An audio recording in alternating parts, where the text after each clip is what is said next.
Assalamualaikum warahmatullahi wabarakatuh. Perkenalkan, nama saya Nur Intan Khairani, NPM 22082600205. Di sini saya akan mempresentasikan tentang otitis media akut dari blog Special Sense. Nah, yang pertama itu secara definisi terlebih dahulu. Jadi, otitis media akut ialah infeksi akut pada telinga tengah. Namanya aja media, berarti bagian tengah. Otitis infeksi telinga. Nah, kemudian ditandai dengan tanda inflamasi dan nyeri. Kalau udah infeksi, berarti dia pasti juga nyeri. Nah, kemudian secara etiologi itu bisa disebabkan karena bakteri dan fungi. Nah, yang paling sering itu Streptococcus pneumonia pada bakteri. Kemudian ada yang disebabkan juga karena Haemophilus influenza, Moraxella catarrhalis. Nah, kemudian bisa juga disebabkan karena fungi, itu ada Mycoplasma pneumoniae, kemudian Chlamydia pneumoniae, dan Chlamydia trachomatis. Nah, faktor resikonya itu sering terjadi pada anak-anak dan dia riwayat ISPA sebelumnya. Nah, jadi klasifikasinya, jadi gejala ataupun patofisiologinya itu bisa kita jelaskan berdasarkan klasifikasi dari OMA ini. Nah, jadi otitis media akut itu dia klasifikasinya ada stadium oklusi, ada stadium hiperemis dan supuratif, ada stadium perforasi, dan ada stadium resolusi. Nah, jadi gini, ketika seseorang misalkan anak-anak terkena otitis media akut ini, maka ada tahapannya. Nah, stadium awal dia akan mengalami stadium oklusi.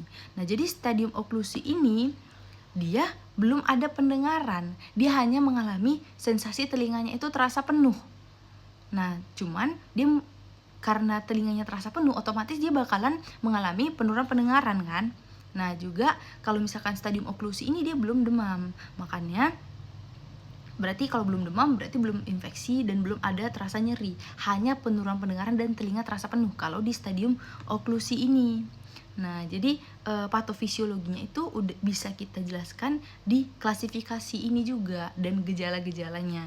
Nah, kemudian yang kedua itu ada stadium hiperemis. Nah, jadi nanti kalau misalkan stadium oklusi itu kan tadi membran timpaninya hanya retraksi itu dia ketarik.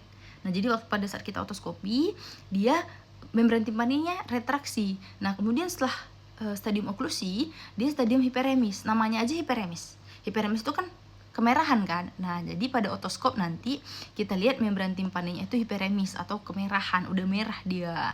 Nah, di stadium hiperemis ini telinganya itu udah terasa nyeri, kemudian udah penurunan pendengaran dan demam tinggi gitu, Dah, itu di stadium hiperemis. Nah, kemudian di stadium supuratif.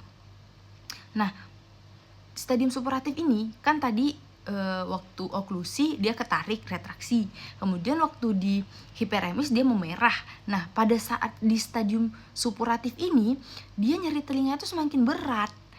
Karena dia membran timpani itu bulging kan, atau menonjol gitu, udah mau keluar gitu. Maksudnya udah menonjol lah kalau misalkan kita lihat otoskopi. Dia udah bulging namanya biasanya disebut. Nah, pada saat di stadium supuratif ini, maka telinga itu sangat nyerinya itu semakin berat, kemudian demam tinggi. Nah, di stadium supuratif nih yang paling parah biasanya. Nah, setelah di stadium supuratif, dia kan tadi menonjol kan.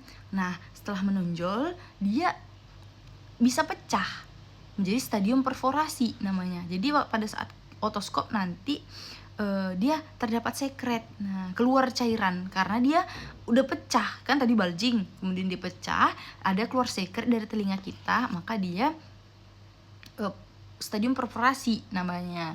Nah, di sini di stadium perforasi nyeri telinga itu udah berkurang, demam udah berkurang, keluar cairan dari telinga.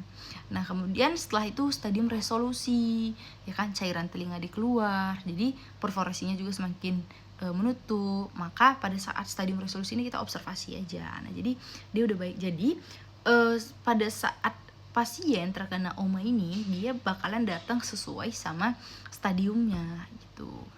Jadi, nah ini udah mewakili ya.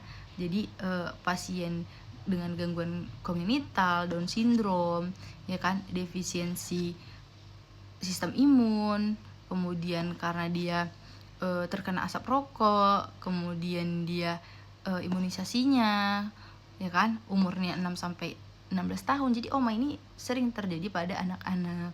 Nah, inilah gejalanya tadi berdasarkan stadiumnya. Udah saya jelaskan di atas tadi. Nah, kemudian gejala klinisnya kalau pada anak-anak. Nah, gejala klinisnya ini sesuai stadium juga sebenarnya.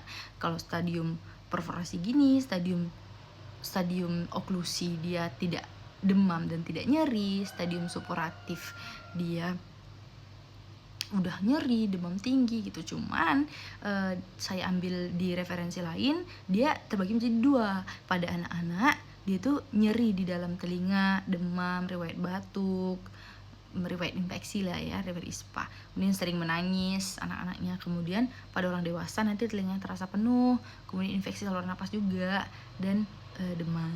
Jadi sebenarnya gejalanya itu dibedakan berdasarkan stadiumnya. Nah, kemudian diagnosisnya ya kita dari anamnesis dan otoskopi. Jadi kita harus otoskopi untuk melihat tanda dan khasnya ya berdasarkan stadium tadi, berdasarkan klasifikasinya tadi. Apakah membran timpaninya menonjol, apakah membran timpaninya hiperemis, apakah membran timpaninya enggak bergerak, atau apakah membran timpani retraksi, atau dia bulging, atau dia perforasi. Jadi kita bisa membedakannya berdasarkan stadiumnya dilihat dari otoskopi. Nah, jadi tata laksananya juga bisa dibedakan dari stadium tadi. Misalkan stadium oklusi itu kita kasih obat tetes hidung, ACL, efedrin 0,5% dalam larutan fisiologis. Jadi anaknya itu kurang dari 12 tahun untuk yang 0,5%. Tapi kalau ACL efedrin yang 1% itu umur anaknya yang di atas 12 tahun. Dan bisa juga pada orang dewasa. Terus kita kasih antibiotik. Kemudian kalau misalkan stadium hiperemis atau presupurasi, itu kita kasih analgetik, antibiotik, biasanya itu golongan ampicillin dan penisilin, dan obat tetes hidung. Kenapa dikasih obat tetes hidung? Karena dia kan ada gangguan juga di tuba eustasianya yang menghubungkan antara saluran nafas dan saluran telinga di situ. Jadi makanya kita kasih obat hidung karena kan dia ada riwayat ISPA. Jadi keywordnya pada otitis media akut ini riwayat ISPA dan pada anak-anak. Kemudian bisa kita lihat dari klasifikasinya dari otoskopi. Nah, kemudian supurasi kita bisa kasih antibiotik dan obat-obatan simptomatik. Ya udah, kalau misalkan dia demam kita kasih paracetamol, ya kan? Kalau misalkan dia jarang ya, kalau misalkan ini batuk. Kalau misalkan batuk berdahak ya udah kita kasih ambroxol gitu.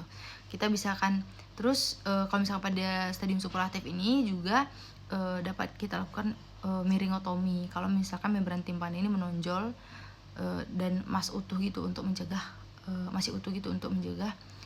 perforasinya gitu. Jadi sebenarnya kalau misalkan seorang pasien datang dengan supuratif itu bakalan dilakukan miringotomi pada dokter THT. Kenapa? Karena biar dia pecahnya itu bagus gitu, cantik gitu, rapi gitu. Jadi nanti dia baliknya tuh ya kayak membran timpani sebelumnya. Tapi kalau dia udah perforasi dengan sendirinya, pecah dengan sendirinya, maka dia kan beda kan gimana dia dipotong atau dia robek sendiri, pecah sendiri, itu kan beda.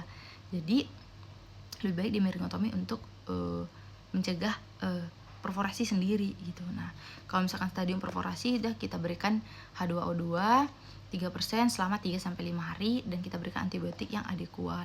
Komplikasinya ada perforasi permanen, kemudian mastoiditis, kolesteatoma, tuli konduktif. Nah, di sini saya lupa memasuki OMSK, otitis media supuratif kronik. Jadi nanti ada pasien datang dengan oma berulang kayak keluar cairan, terus nyeri, terus baik lagi. Dengan oma berulang nanti dia bisa jadi OMSK. Jadi saya lupa buatnya. Kemudian pada saat edukasi kita jelaskanlah pentingnya menyelesaikan pengobatan, kemudian hindari paparan asap rokok dan imunisasi. Misal kayak pneumokokus, kemudian HIB, kemudian ada kontrol ulang bila tidak membaik. Nah, ini referensi yang saya gunakan. Baik, hanya itu yang bisa saya sampaikan. Semoga bisa bermanfaat untuk kita semua. Maaf apabila ada perkataan ataupun kesalahan dalam mempresentasikan. Saya mohon maaf. Wassalamualaikum warahmatullahi wabarakatuh.